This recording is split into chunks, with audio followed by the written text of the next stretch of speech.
Welcome Sahasra vlog. இந்தியாவுக்கு கிளம்ப ஆரம்பிச்சாச்சுங்க. 24 night 7 o'clock luggage எல்லாம் பேக் பண்ண ஆரம்பிச்சிட்டோம்.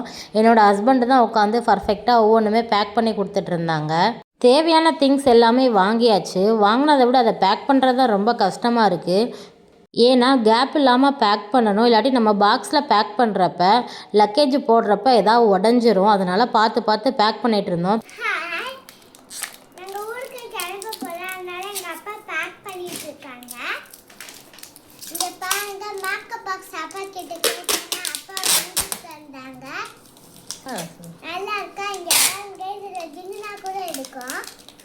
காலையில் 5 மணி ஃப்ளைட்டுக்கு 1:30 மணிக்கெல்லாம் ஏர்போர்ட் வந்து இறங்கியாச்சு. பாப்பா மிட் நைட்டில் எழுப்பி கூட்டிகிட்டு வந்ததால் ரூம்ல இருந்து ஏர்போர்ட் வரல வாமிட் பண்ணிகிட்டே இருந்தா. 1:30 மணிக்கெல்லாம் வேகமாக வந்தாச்சுன்னு சொல்லிட்டு நான் நினச்சிட்டு இருந்தா. எனக்கு முன்னாடி பெரிய க்யூவே நின்றுட்டு இருக்கு பாருங்க.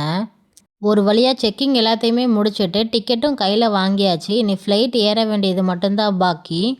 வீடியோ பிடிச்சிருந்தா மறக்காமல் சப்ஸ்கிரைப் பண்ணி லைக் பண்ணுங்கள். துபாய் எப்போவுமே நைட் டைம் அழகாக தாங்க இருக்கும். அதுவும் நம்ம மேலே வானத்தில் பறக்கிறப்ப மேலேருந்து கீழே பார்த்தா எப்படி இருக்கும் தெரியுமாங்க. இங்கே பாருங்கள், இப்படி தான் இருக்கும். இவ்வளவு லைட் செட்டிங்கோட துபாயை பார்க்குறதுக்கே அவ்வளோ பிரம்மாண்டமாக இருந்துச்சுங்க. பாப்பா ஃப்ளைட் ஏறினோடனே தூங்க ஆரம்பிச்சிட்டா. மெதுவாக விடியவும் ஆரம்பிச்சிருச்சுங்க. கடலுக்குள்ளே இருந்து அடுத்தடுத்து அலை வந்தால் எப்படி இருக்குமோ அது மாதிரி தாங்க இருந்துச்சு இந்த மேகங்களை பார்க்குறப்ப. எனக்கு உங்களுக்கும் அந்த மாதிரி தெரிஞ்சிச்சுன்னா கமெண்ட் பாக்ஸில் சொல்லுங்கள். ஆக்சுவலாக இந்தியா வந்து 1 வீக் ஆச்சு. கொஞ்சம் வேலையாக இருந்தால் என்னால் வீடியோ போஸ்ட் பண்ண முடியல.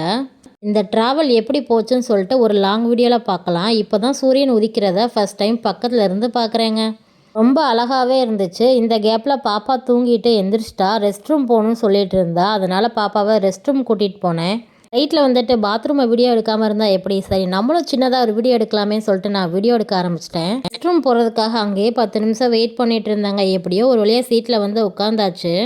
மேகங்கள் எல்லாம் புகை மாதிரி போயிட்டுருக்கு பாருங்கள். கொஞ்ச நேரத்திலே ஒரு பெரிய மழை வந்துச்சு பாருங்கள். அந்த இடத்துல எவ்வளோ புகை மூட்டமாக இருக்குது அப்படின்னு சொல்லிட்டு நானும் அதை உத்து பார்த்துட்டே வந்தேங்க. ரொம்ப அழகாக இருந்துச்சு. அந்த மலைக்கு நடுவில் கொஞ்சம் இடத்துல தண்ணி இருந்த மாதிரி இருந்துச்சுங்க. ஜூம் பண்ணி பார்த்தா அப்பாவுக்கு வேற அவங்களோட அப்பா ஞாபகம் வந்துடுச்சு. அப்பாவை நீ பார்க்கறதுக்கு ரொம்ப நாள் ஆகும், அப்பா நம்ம கூட வரல அப்படின்னு சொல்லிட்டு அழுக ஆரம்பிச்சிட்டா.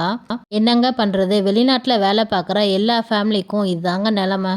இப்படியோ ஒரு வழியாக பாப்பாவுமே சமாதானப்படுத்திட்டேன். மதுரை ஏர்போர்ட்டு வந்துச்சு. ஃப்ளைட் லேண்ட் ஆகிறப்ப தாங்க கொஞ்சம் பதட்டமாக இருந்துச்சு. வேகமாக போயிட்டு இருந்துச்சு. வீடியோ பிடிச்சிருந்தா மறக்காமல் ஷேர் பண்ணுங்கள். நம்ம நெக்ஸ்ட் வீடியோவில் பார்க்கலாம். பாய்.